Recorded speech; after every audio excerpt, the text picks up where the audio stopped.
మీలో మీరు జీవం గలవారు కారు అని చెప్తారనమాట. మనకి పాత నిబంధన క్రొత్త నిబంధన అని 2 నిబంధనలు ఉన్నాయండి. పాత నిబంధన మొత్తము కూడా చూసుకుంటే, బైబిల్ గ్రంథం అంతా చూసుకుంటే మొత్తం 40 మంది రాశారండి. 40 మందిలో 39 మంది యూదా జనాంగమే, ఒక్క వ్యక్తి మాత్రమే అన్యుడు, ఆయన కూడా లూకా అనమాట.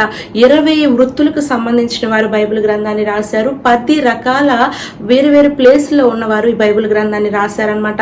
బైబిల్ గ్రంథంలో జ్ఞానం ఉంది, హిస్టరీ ఉంది, అంటే చరిత్రలో ఏం జరిగింది అనేది ఉంది. ఒక యవ్వనస్తుడికి కావాల్సిన జ్ఞానం ఉంది.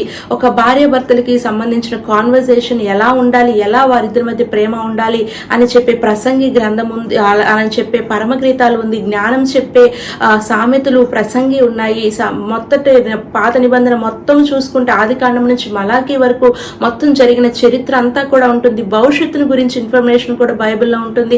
అనేక ప్రవచనాలు యేసుప్రభు పుట్టక ముందు పుడతారని, చనిపోతారని, మరలా మరణించి లేస్తారని, అనేక ప్రవచనాలు ఎలా అయితే నెరవేరాయో, ఆయన రాబోతున్నాడని, వస్తామని, మరలా మనకు కొత్త ఆకాశం కొత్త భూమి ఎలా ఏర్పడుతుంది, ఆయనతో యుగ యుగాలు ఎలా ఉండబోతున్నాము అని ముందే భవిష్యత్తుని గురించి తెలిపిన విషయాలు బైబిల్ గ్రంథంలో, ప్రకటన గ్రంథంలో ఇంకా ఎక్కువ స్పష్టంగా మనం చదువుకుంటాం అన్నమాట.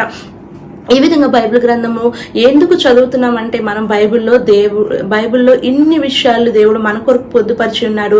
ఒక వ్యక్తి ఇద్దరు పక్కన కూర్చొని నువ్వు ఇది రాయి నేను ఇది రాస్తానని చెప్పుకొని ఈ బైబిల్ రాసింది కాదు. ఒక వ్యక్తి ఈ బైబిల్ రాశాడని మనం చెప్పలేము. ఎందుకంటే బైబిల్ పేరే పరిశుద్ధ గ్రంథం అండి. ఒక్కొక్క వ్యక్తిని దేవుడు తన ఇష్టానుసారంగా, తన చిత్తానుసారంగా వేరు వేరు ప్రదేశాల నుంచి వేరు వేరు మనుషులను వేరు వేరు సమయములలో దేవుడు వారిని ఆత్మ ఆవేశము చేత తన ఆత్మతో నింపి ఆయన వాక్యాన్ని రాపించారండి. కాబట్టి పరిశుద్ధాత్ముడు రాయించిన ఈ వాక్యమును, ఈ బైబిల్ గ్రంథముని మనం ఏమని పిలుస్తున్నామంటే పరిశుద్ధ గ్రంథం అని పిలుస్తున్నాము.